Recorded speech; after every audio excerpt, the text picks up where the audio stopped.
Well, good day, viewers. Today we have a 2007 Mazda CX9. It's got the I think it's a 3.5 liter V6, I'm not sure. And it's here for a couple of issues. It has a driveline shutter, which I've already diagnosed as a failed hanger bearing. So it needs an entire drive shaft. And the check engine light is on. And it has an obvious lack of power and a miss. So we're going to scan it. Let's see what it's got on it for kilometers. 235,000 kilometers. So I'm going to scan it and see what codes it has to offer. So we loaded the vehicle record. We're going to do a pre-scan and see what codes it has to offer. I suspect a misfire. Oh, 351 and 355. That's not good. 355 is ignition coil number 5. But 351 is ignition coil number 1.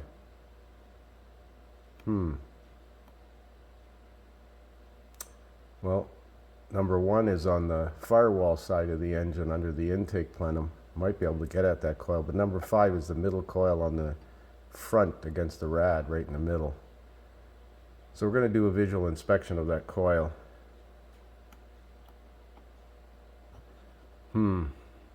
Let's have a look at it.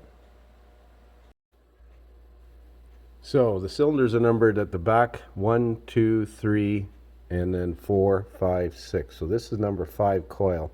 So I've already removed the bolt that holds it down, and I was going to swap it with number 6 coil. This coil looks fairly new. It's kind of clean. So I wonder if somebody's been chasing this already. You notice how I just released that spring-loaded release to pull that out of the way. Let's pull this coil out and have a look. Oh, that's pretty cool. That's obviously melted. Now that might happen if the coil driver circuit, this has got a 2-wire coil in there. There's 2 terminals in there. You can barely see them. So it's a conventional coil. It doesn't have a transistor in it, even though there's only 2 wires to the coil, but the connector has 3 terminals. The middle one's not utilized. Yeah. Well, we're going to put a Noid light or a test light on here and start it up and see if that coil driver is on all the time, because that would melt the coil like that if it's on all the time. I'm surprised it didn't blow an ignition fuse, but we'll see. So I wired up a test light to the control wires on the coil. I'm going to turn the key on and we're going to observe the test light. Hopefully it's not going to come on solid. If it does, we either have a short to ground on the control wire or a failed transistor in the computer. Then we're going to start it and watch that it flashes and doesn't come on solid. So I'm going to set this camera up. Okay, so I'm going to turn the key on.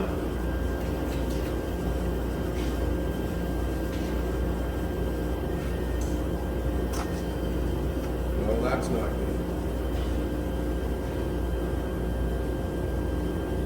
So that would kill the coil. Good thing we didn't put a new coil in there.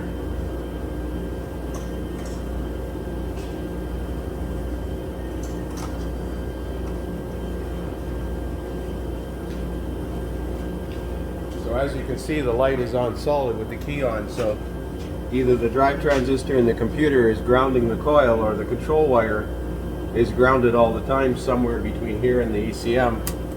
Where is the ECM on this thing? Probably back in the engine bay here, way back there. Oh. Thought I saw that light blink. Did you see that light blink? We'll move the harness and see if it flickers or blinks or something.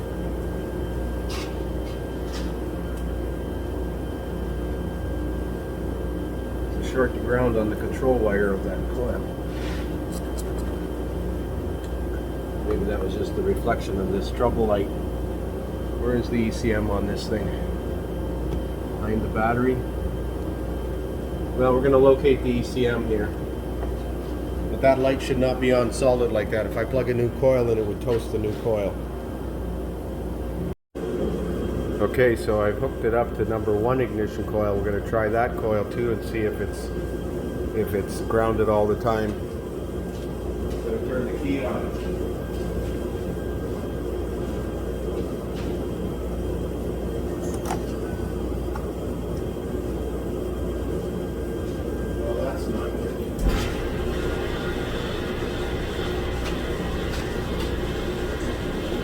So that's looking more like a computer problem.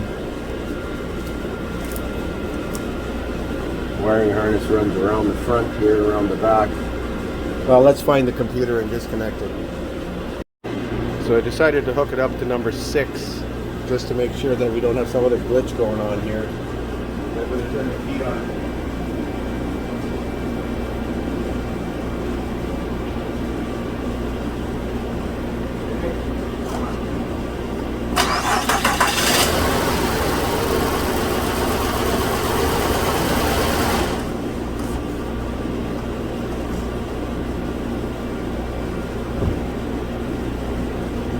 Okay, so that drive circuit is working fine. As you can see, it blinks to indicate the coil is being triggered, but it shouldn't be on steady. So we're going to locate the ECM and unplug it. So the module is located right behind the battery. That's it back there. Might have to take the battery tray out, but I'm going to reconnect this wire to number 5 where it's on all the time and turn the key on, and then reach in there and move the harness just to see if the wires are shorted somewhere. So as you can see, it's on all the time. See if I can reach in here and move this harness. I'm going to move the battery a bit. So I moved the battery a bit so I can reach in here.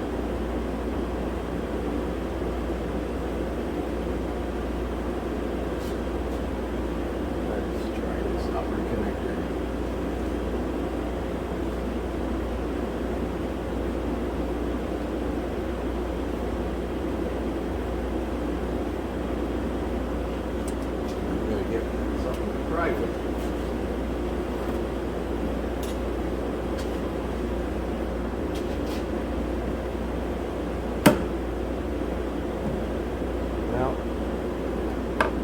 I guess this thing needs an ECM. So I unplugged the upper connector on the ECM and the light went out, as you can see. So let's try plugging it back in. And it comes back on. Well, let's look at the availability of an ECM now. So I ended up calling Flagship One. I've used them before successfully on a couple of occasions for a couple of Dodge computers, and they worked fine. They didn't list the computer for the 3.5 code Y engine on the website, so I called and talked to a young lady there who was very pleasant, and they have it in stock and they're shipping it. It's 700 and I think they gave me a discount, so it's about $710 plus $100 for shipping. So, and that's US, of course.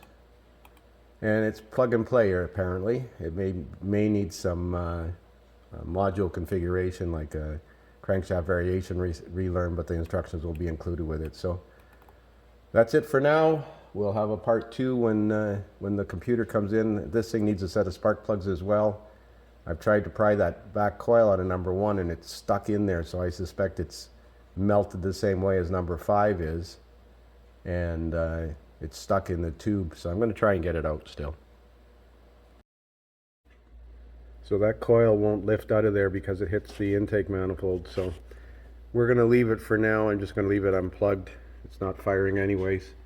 I suspect it's going to be melted. I've ordered another coil. I've ordered one for number 5. I actually have one for number 5 already, and a set of spark plugs. But the car is still semi-mobile, so we're going to drive it out. It'll run on 4 cylinders, enough to get it out of the service bay anyways. And it'll be a few days before I get the computer, and then we should be good to go.